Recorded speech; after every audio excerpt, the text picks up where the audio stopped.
Assalamualaikum warahmatullahi wabarakatuh and good evening. My name is Muhammad Ali. I'm from English Department in University State of Gorontalo. First of all, I want to say thank you for your attention and thank you for your chance to give me the change to explaining about my assignment, which it is making a PowerPoint about language and sex. Now, before I go into the first slide about language and sex, let me give some clearance. All right, let me give some clearance. First of all, what is language, and the second is what is sex. Now, if we're talking about sex itself, now this is not. I'm not talking about the sex act itself, the act. All right.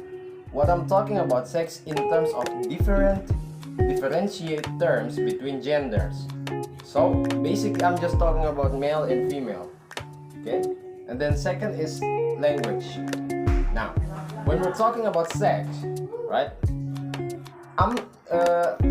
It is a very easy to see trait.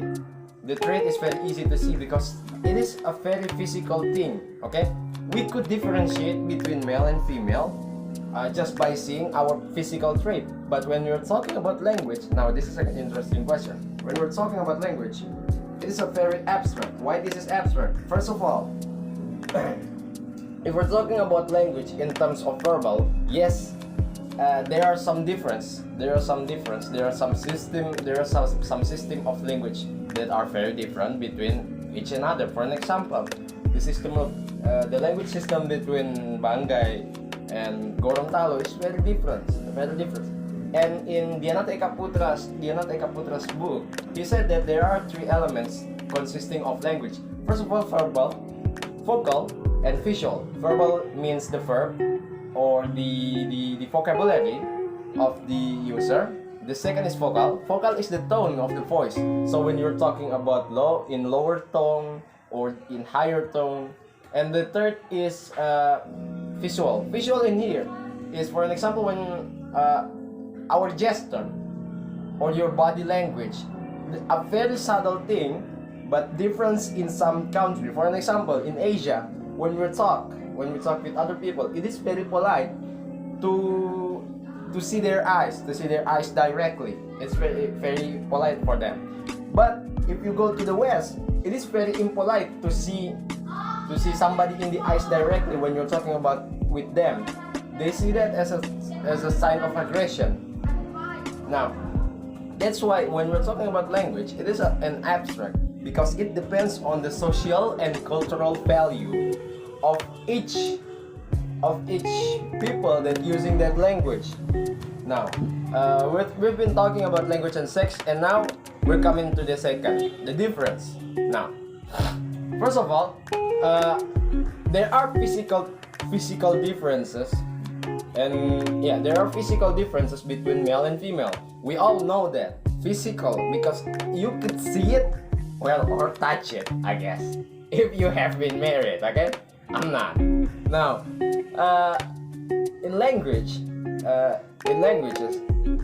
Now, here's some interesting facts. In the early 20th century, in the 1900 or 1900 to 2000, 1900, in the wake of feminist group movement that would like to see a gender equality, scientists start to notice that there are some slight difference between how we communicated. Now, as I mentioned earlier, in terms of communication or in terms of language, it is a very abstract concept because each culture or each have a different value between all of us. So it is impossible to find some definite differentiate line, but we could we could find some general divided line. One of the general divided line is response. How do we respond? Now, how do we respond here? For example, for male, we usually responded more shorter than women. We always do. For example, when we had a conversation, you always, if you don't believe me, just try this. Try this technique. Okay, I'm sorry, I had some flu, so okay. I'm continuing with the response. When you see that, if you don't believe what I said, first of all, try to give a question to a male in a conversation, random conversation about something. Try to ask them, where do you want to go, or do you want to eat that? Their answer will always be yes or no, and there are no adding to it. There are no, how do we say it? There are no complementary object again. But in female, they tend, when you ask the same question, they will make a full sentence from it. For example, the same question, do you want to go there, or do you want to eat this? They will say yes I will, or yes I wouldn't, because blah blah, because yeah. Continuing. Okay.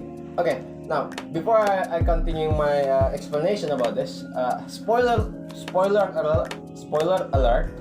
Okay, I'm gonna be for you some extreme feminists out there. I'm sorry if I make you annoyed perhaps because of my explanation, because let's just make this real. All right, when we're talking about language and sex, basically we're talking sexism in language in general. Okay, so there will be some offended people. I'm sorry about that, but this is purely for education purpose. Okay, next question. Now, what is the difference between male and female taking question? Well, for an example, we're basically asking question. When we're asking question, there are two main purpose of a question. First of all, to ask for information, and the second is seeking confirmation about an information. Seeking information. Now, what is the difference? Female tend to ask more. And what they're asking is usually very detailed. While male, this is basically only from my experience. While male, we usually don't ask that much. In fact, for example, when we had what should I say? When we study something, when we study something in college, when the lecturer just speak, and we don't understand it, usually we wouldn't even ask, even if we don't understand it. Okay? And the second is turn taking. Now, turn taking here isn't about the it's about basically just, okay, let me give you some example. When we're talking in some conversation between, your friends, let's just say 2 or 3 people, you will have some turn. You will take turn to speak. Now, here's some interesting question. Male tend to be dominated in that conversation. So when you had a conversation with, let's just say 3 people, 2 of them are male and 1 of them are female. 2 of them are male and 1 of them are female. Now, one of them, the male, usually will talk more than the female, but there are some exception for that rule. What is the exception? The exception is only when the female feels that the topic they are talking about is involving his feeling more. I will explain that later in the next slide. So I'm gonna continuing into the next topic. The next topic is changing the topic of conversation. Now, okay, let's make some tough experiment. Let's just say that in those 3 people, right, 2 male and 1 female, those 3 have a different job. One of them is a painter, they paint. one of them is an actor, and one of them is a singer. Try to guess which people will talking what topic. What would their topic of conversation will be? Now, if you are saying that, oh, they probably talking about art, yes, that is correct. But remember, there are male and female in there. So basically, the male tend to seek a way, how do we dominate this conversation? So when they're male, let's just say there are two males on those three people, right? There are two males on those three people. The male would say like this, right? This is just an example. The male would say like this. Oh, I have seen this type of singer, blah blah blah blah blah blah. He keeps talking and talking and talking. The other male, the actor, will find a way. Okay, how do I say it? How? This is basically subconsciously. So we didn't do it consciously, the male. Okay? He will seek to dominate this conversation. So he will say, oh, but in drama we don't do this. Now, that kind of thing, because we tend to seek to dominate a conversation, right? So we constantly change a topic of conversation for male. So male and female, okay, not only male and female always change the topic of conversation. The difference is why we change that topic.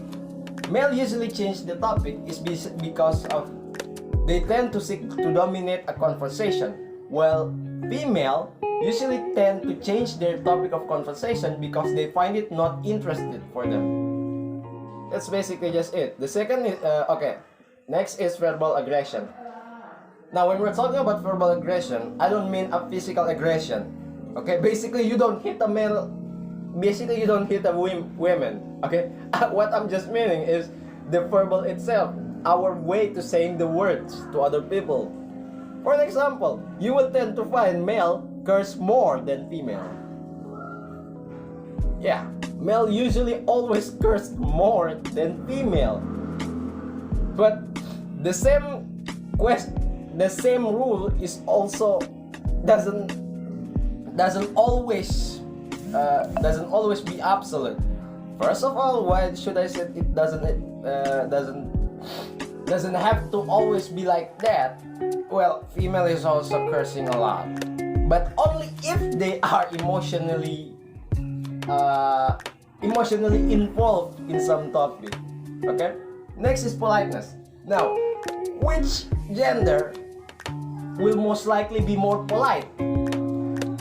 If your answer is female, yes, it is. And let's just face it, guys. When male talking, we're not polite at all. And that's some cold hard fact. Okay? Next. Now, after we're talking about the different... After we're talking about the communication, the difference between male and females, how we're communicating, we could find some conclusion. We have seen some pattern here. The pattern make it giving us some tendencies. What is our tendencies? First of all, male. Our communication tendencies, male. Male tend to be more rational, logic, direct, and on the point. Right? So we usually here's the thing, alright? Here's the thing. We live in a patriarchal society. Okay, we have always be a patriarchal society. In Indonesia, most of the region in Indonesia, we always live like that. And typical patriarchal society, they see male to be, to not show how our feeling is. Okay, we don't be how should I say it? Right? Male other male doesn't encourage other male. Okay, say what you're feeling. No, not like that. If you show your feeling as a male, you will see as a weak person, a crybaby. But that makes us basically couldn't show our emotional side more than female.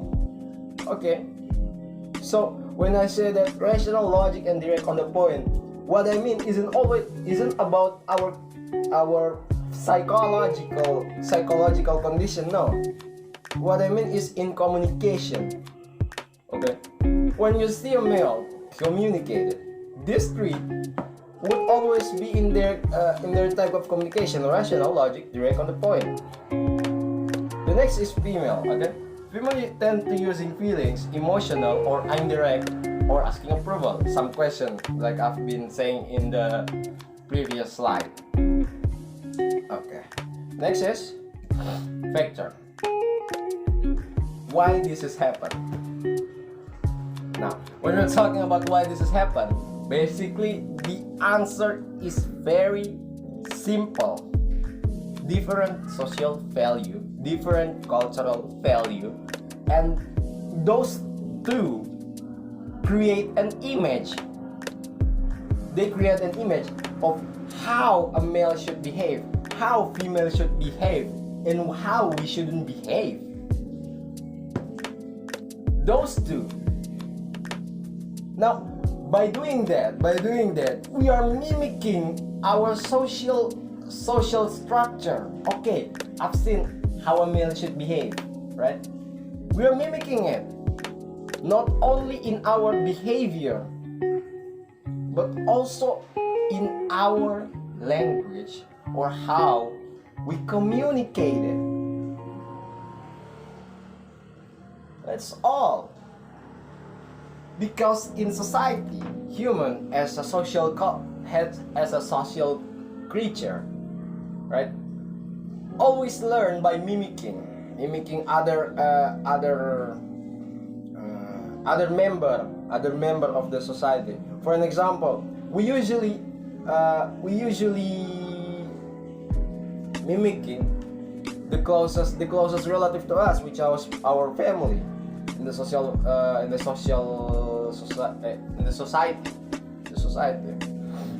We learn from that. Okay, so basically, if you're asking why this has happened, the only answer that I could find is different social culture and different value of it, the value, and that's all. Now, after we're talking about this, there will be some question. For an example, in this question, probably most of you would ask, what if this the scientists just realized in the early 20th century, now in the 21st century, does this still happen? Yes, it is. Yes, but not all of it. Because in the 20th century, all of women have some equal right, right? There are some law about equal right, gender equal right, but not all of it was implemented. Now, before I go too much into some political and social shit, I'm gonna end it. Thank you for listening for me, and I hope that you enjoy my video, and see you soon. Wassalamualaikum warahmatullahi wabarakatuh.